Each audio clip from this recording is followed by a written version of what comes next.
Reserve bank of India ने Paytm payment bank पर बड़ी कार्रवाई की है। केंद्रीय बैंक ने पीपीबीएल की तमाम सर्विसेज पर प्रतिबंध लगा दिया है।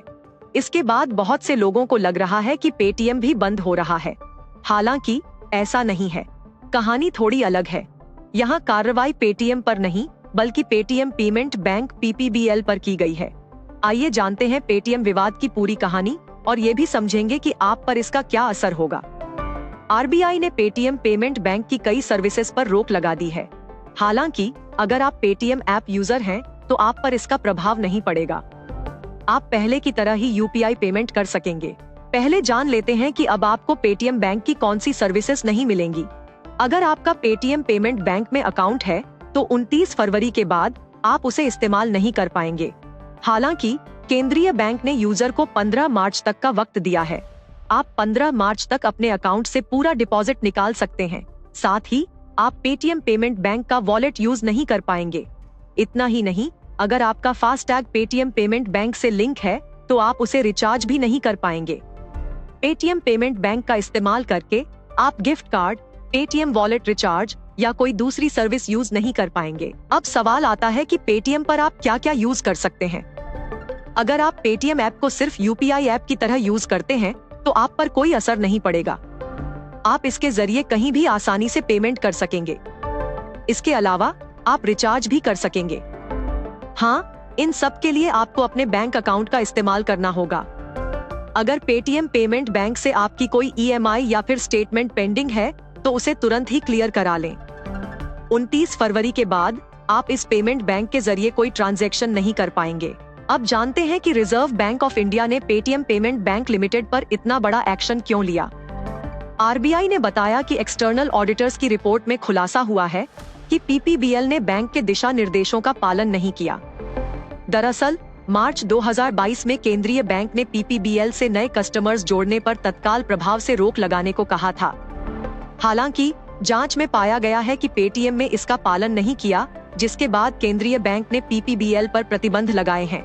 पेटीएम की बैंकिंग शाखा यानी पेटीएम पेमेंट्स बैंक के बारे में जानना भी जरूरी है कि आखिर ये है क्या और कैसे काम करती है।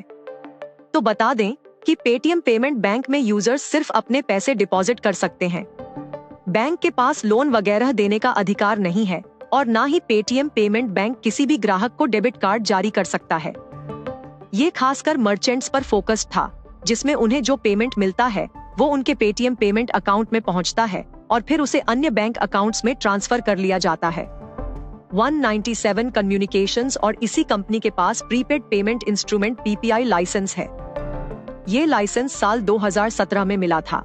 आरबीआई के इस एक्शन पर फिनटेक कंपनी भारत पे के पूर्व फाउंडर और शार्क टैंक इंडिया के पूर्व जज अशनीर ग्रोवर ने नाराजगी जाहिर की है। उन्होंने एक्स पर लिखा कि दुनिया के लिए यूपीआई का डंका बजाना और भारत में दिग्गज फिनटेक कंपनियों को सजा देना पूरी तरह से दोगलापन है। उन्होंने कहा कि रिजर्व बैंक का एक्शन फिनटेक कंपनियों के हित में नहीं है। अशनीर ग्रोवर ने वित्त मंत्री निर्मला सीतारमण और प्रधानमंत्री नरेंद्र मोदी के कार्यालय से इस मामले को देखने की अपील की है। पेटीएम पर आए इस संकट का असर कंपनी के शेयरों पर भी दिखाई दे रहा है। गुरुवार को पेटीएम शेयर 20% टूटे तो शुक्रवार को भी खुलते ही धराशायी हो गए। इसके शेयर की कीमतों में 121 रुपए 80 पैसे की कमी आई है और शेयर अब महज 487 रुपए 20 पैसे पर आ गया है। इसके साथ ही कंपनी का मार्केट कैपिटलाइजेशन भी कम होकर 30,940 करोड़ रुपए रह गया। मुसीबत में फंसे पेटीएम ने इस संकट के बीच अब नए रास्तों की तलाश शुरू कर दी है। इसका संकेत पेटीएम की पेरेंट कंपनी 197 कम्युनिकेशन यानी OCL की ओर से जारी किए गए एक स्टेटमेंट को देखकर लगाया जा सकता है। दरअसल कंपनी ने इसमें कहा है कि पेटीएम पेमेंट्स बैंक आरबीआई के निर्देशों के अनुपालन के लिए काम कर रही है। एक पेमेंट कंपनी होने के नाते OCL सिर्फ पेटीएम पेमेंट्स बैंक ही नहीं बल्कि कई बैंकों के साथ काम करती है। हम इस प्रक्रिया को तेज कर रहे हैं और जब से रोक लागू होगी तब हम पूरी तरह से अपने बैंक पार्टनर्स पर निर्भर हो जाएंगे।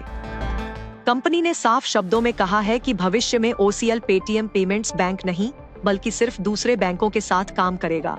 रिजर्व बैंक की ओर से की गई कार्रवाई और शेयरों में भारी गिरावट के बीच पेटीएम के फाउंडर और CEO विजय शेखर शर्मा ने यूजर्स को भरोसा दिलाया है। उन्होंने एक्स पर लिखा, हर पेटीएमर को कहना चाहता हूं कि आपका पसंदीदा ऐप काम कर रहा है और 29 फरवरी के बाद भी हमेशा की तरह काम करता रहेगा। मैं पेटीएम टीम के प्रत्येक सदस्य के साथ आपके अथक समर्थन के लिए आपको सलाम करता हूं। हर चुनौती का एक समाधान है और हम पूर्ण अनुपालन में अपने राष्ट्र की सेवा करने के लिए ईमानदारी से प्रतिबद्ध हैं। इंडियन पेमेंट्स इनोवेशंस में पेटीएम ग्लोबल स्तर पर प्रशंसा जीतता रहेगा। पेटीएम करो इसका सबसे बड़ा चैंपियन होगा।